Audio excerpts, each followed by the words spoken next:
Bienvenidos a su programa Respuestas del Maestro, donde el más grande objetivo del maestro José Briceño es bendecir a sus oyentes al darle respuestas a sus interrogantes con la iluminación revelada en las Sagradas Escrituras. Prepárense para obtener respuestas a sus preguntas en su programa Respuestas del Maestro. Saludamos a los que nos están escuchando a través de esta programación. Desde Venezuela le habla el maestro José Briceño de la ciudad de Maracaibo, el estado Zulia, país en el cual resido, bendecido por Dios. Saludamos a todos los que están en Sudamérica, Centroamérica, Norteamérica, Europa, Asia y aún hasta el continente africano. Les saludamos. Tenemos una preguntita. Maestro, mi vida en sí es un elemento de adoración. Mire, debemos conocer que todo adorador debe hacer de la adoración un estilo de vida. Pablo dice, eso está escrito en Romanos 12:1, que presentemos nuestros cuerpos en sacrificios vivos santos a fin de que agrademos a Dios, que es nuestra mayor expresión de adoración. O sea que la santidad del ser adorado exige santidad de vida similar por parte del adorador. Entonces, cuando nos llevamos una vida de santidad delante de Dios, entendiendo lo que es santidad delante de Dios y de lo que nos rodean, deshonramos a Dios y quebrantamos un principio de adoración. Entonces, en el antiguo pacto, Dios era muy exigente con el sumo sacerdote en cuanto a la vida de santidad para la administración en el santuario, hasta el punto que Dios mismo le mandó a hacer unas vestiduras denominadas como sagradas para poder ministrar en el tabernáculo. Esto es según lo que registra Éxodo 29, 29, 30. Esta vestidura tenía unos componentes específicos y cada uno de ellos tenía un significado y era de mucho valor para Dios. Por lo tanto, no debía faltar en el momento de la expiación. Estos componentes son el pectoral del juicio, el efod, el manto, la túnica, la mitra, el cinturón, los calzoncillos.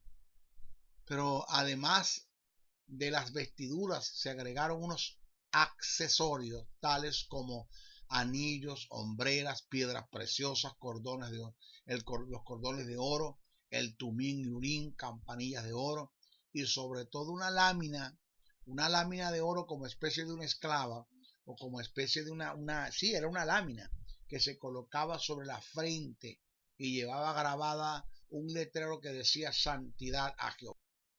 Esto es según lo que está registrado en el libro de Éxodo, capítulo 28, verso 1 al 43. O sea, el dejar de usar esta vestidura y sus accesorios lo hacía reo de muerte. Sobre todo esto, el sacerdote no debía tener defecto físico ni haber sido contaminado con una enfermedad inmunda. Y ese es lo serio del asunto. Todo esto nos muestra lo exigente y lo serio que era Dios con la vida de santidad para poder ministrar en el tabernáculo.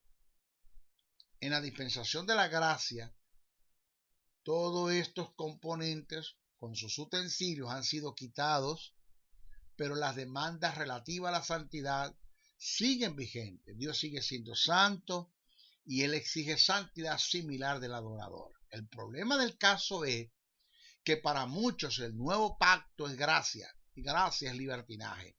Lo que no han entendido es que la gracia es más exigente que la ley.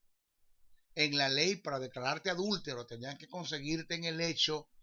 En la gracia, miras a una mujer y la codicias y ya tú eres un adúltero. Solamente con mirar, ni siquiera tienes que mancillar. En la ley, para declararte homicida, tenías que conseguirte en el acto del crimen, con el arma en tu mano y el cadáver al frente de ti. En la gracia, tú odias a tu hermano y eres un homicida. En la ley se daba lo que llaman la ley del talión. Ojo por ojo y diente por diente. En la gracia debes amar a tu enemigo y bendecir a quien te maldice.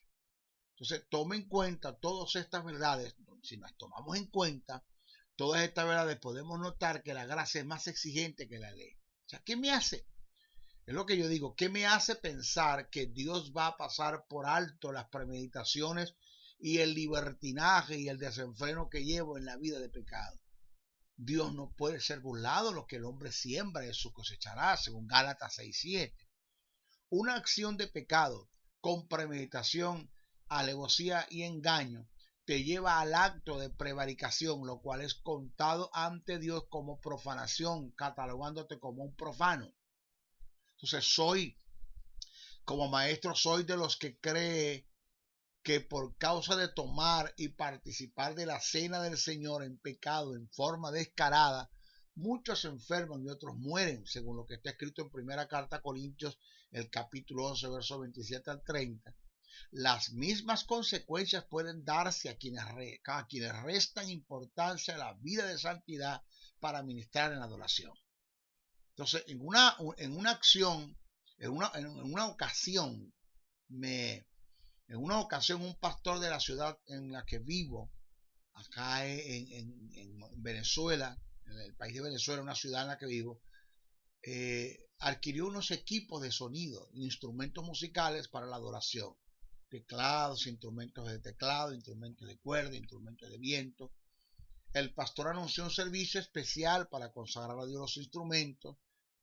En el momento que el pastor le dio acceso al servicio y él estuvo en el estrado para dar inicio a la liturgia, escuchó la voz de Dios cuando le dijo: ¿por qué me consagras cosas muertas e inanimadas? En su asombro, este pastor, que es mi amigo, dijo a Dios: ¿qué me quieres decir? Dios le contestó por el Espíritu: los verdaderos instrumentos de adoración para mí son ustedes, son los que tienen que consagrarse. Entonces, acto seguido, Dios comenzó a revelarle pecados internos y ocultos entre los que dirigían o los que participaban del grupo de adoración. Entonces, ¿quiénes son los verdaderos instrumentos de adoración para Dios? Nosotros. La guitarra, el teclado, las cuerdas son instrumentos para nosotros expresarle a Dios nuestra adoración en alabanza, pero no somos nosotros los verdaderos instrumentos de adoración para Dios. Somos los que tenemos que consagrarnos. O sea, un gran porcentaje de nuestros púlpitos están contaminados y profanados por hombres profanos que no tienen temor a Dios.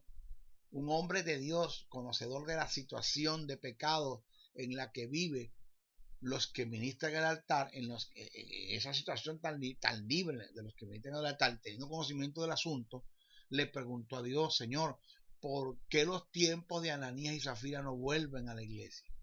A lo cual Dios le contestó: si volviesen esos días, cada iglesia tendría que tener una morgue para depositar los muertos que cayeran.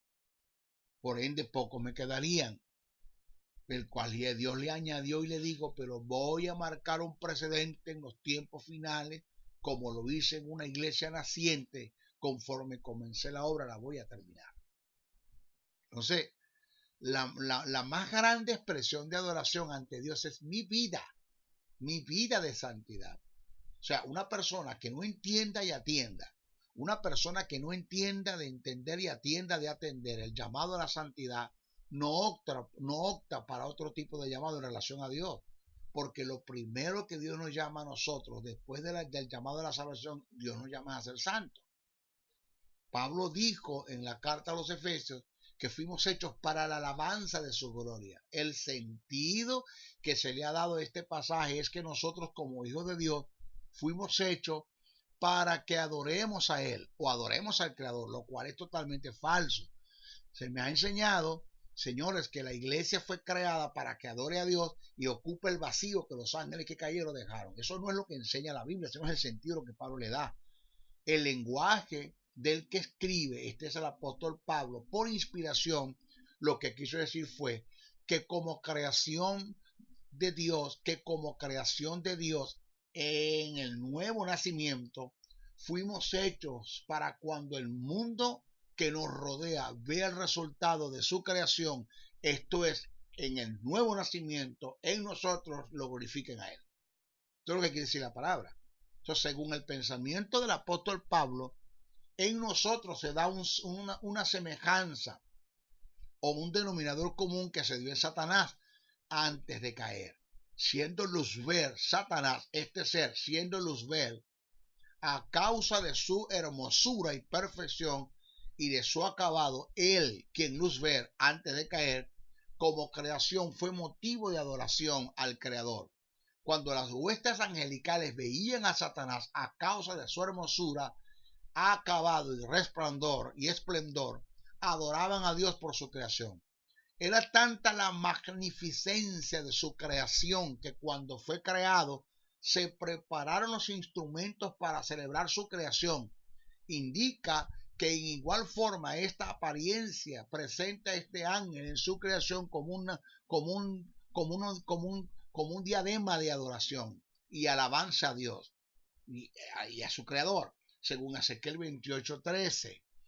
Lo mismo debe pasar y darse en nosotros, que el mundo que nos rodea, al ver en nosotros el resultado de su creación por el nuevo nacimiento, puedan glorificar a Dios por causa de nosotros, que seamos motivos, diademas e inspiración de adoración a favor de Dios, que seamos vasos de honra y no vasos de deshonra, y que seamos una vergüenza, que no seamos una vergüenza, que no seamos una vergüenza y una deshonra ante un mundo que nos rodea.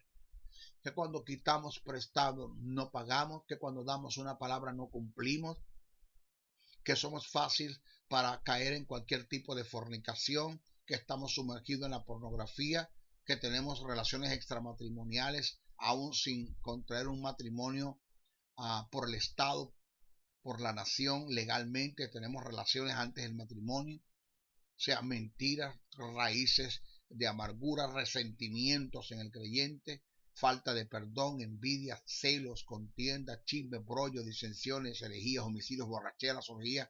Todo eso, después de haber conocido a Dios, después que te vieron en la iglesia participando del cuerpo de Cristo, te ven en esta situación, pues tú no eres una diadema de adoración, tú no inspiras que la gente adore a Dios a causa de ti, que la gente puede decir, wow, mira quién era ese hombre, mira quién es ahora, vale la pena ser creyente. De modo que mi mayor expresión de adoración es el más grande elemento que tengo yo para adorar al Señor. De allí viene lo demás, de ahí viene el canto, de ahí vienen mis postraciones, mis aplausos, mi levantar bandera, mi levantar estandarte, mi grito de júbilo, mi grito de guerra, mi dinero, y para ustedes contar.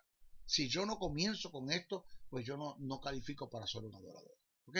Bueno, hasta nuestro próximo programa. Bendiciones, bendiciones, bendiciones. Gracias por acompañarnos en Respuestas del Maestro. Para realizar tus preguntas en un próximo programa, envíalas a través de los correos respuestasdelmaestro77@gmail.com, respuestasdelmaestro77@hotmail.com. Mil bendiciones y hasta una nueva edición.